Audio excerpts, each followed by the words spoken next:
Andito tayo ngayon sa Barangay Dalahican na sakop ng Lucena City, dito sa Quezon Province. At alam nyo ba, according to Google, meron silang 25,346 katao sa lugar na ito. And dahil nga patapos na rin ang taong 2024, malamang sa malamang nadagdagan na sila. At para mas maging exciting ang ating adventure ngayon, tara't silipin natin kung ano na nga ba ang hitsura ng lugar na ito. Tara't simulan natin ang ating adventure, mga kabuha in Trimes.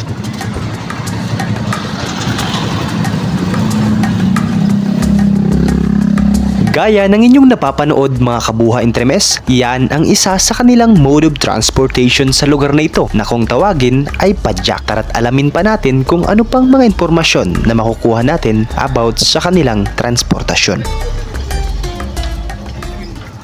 Katunayan, nakapanayam natin si Tatay Joel Catala, isang padyak driver at isang residente dito sa Barangay Dalahican. Tay, morning po. Magkano yung pamasahe pag sa ganitong padyak? 10 pesos. 10 pesos? Pag malapit lang po. Pero pag malayo naman po. Ay, meron nadagdag. May nadubli. Nadagdag. Oo, Minsan yung pag medyo okay ang may nadagdag yan. Hanggang 20 pag malayo. malayo. Pero pinakamura na po yung 10 piso. Basta minimum na yung... Kamusta naman po ang kita nyo dun? Ayos naman. Kakaraos din mga hatuban. 10 piso. Ayon kay Tatay Joel, nagsisimula siya sa pagpadyak alas 7 ng umaga hanggang alas 7 ng gabi at ang range na kanyang kinikita ay 500 to 700 pesos sa loob ng isang araw. Pero depende pa yon kung ano o kung ilan ang sasakay sa kanya. Pagkaminsan karaniwan sumasakay sa kanya ay isa, dalawa, swerte na kapag napuno ang kanyang padyak. Pero ang pinakamaraming sakay nito ay 4 na pasahero at pang-5 ang driver.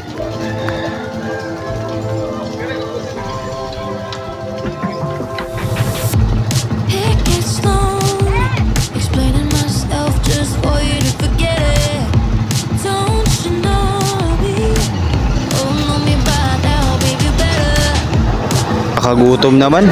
Buti na lang may pagkain dito. Uy! Ano pa bang meron dito? Ayun. Ay, dami pala nito. Nakahilera, mga kabuto.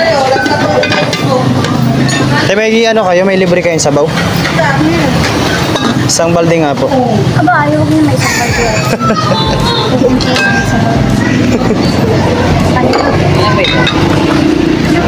Ito na lang po.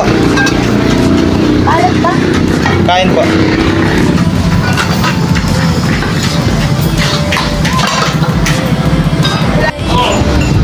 Ang ganda naman ng view dito mga kabuhay. Intermes, tinan nyo. Oh. So relaxing.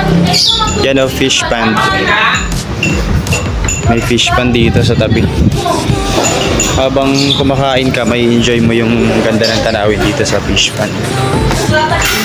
Pero sa tabing kalsada lang naman to.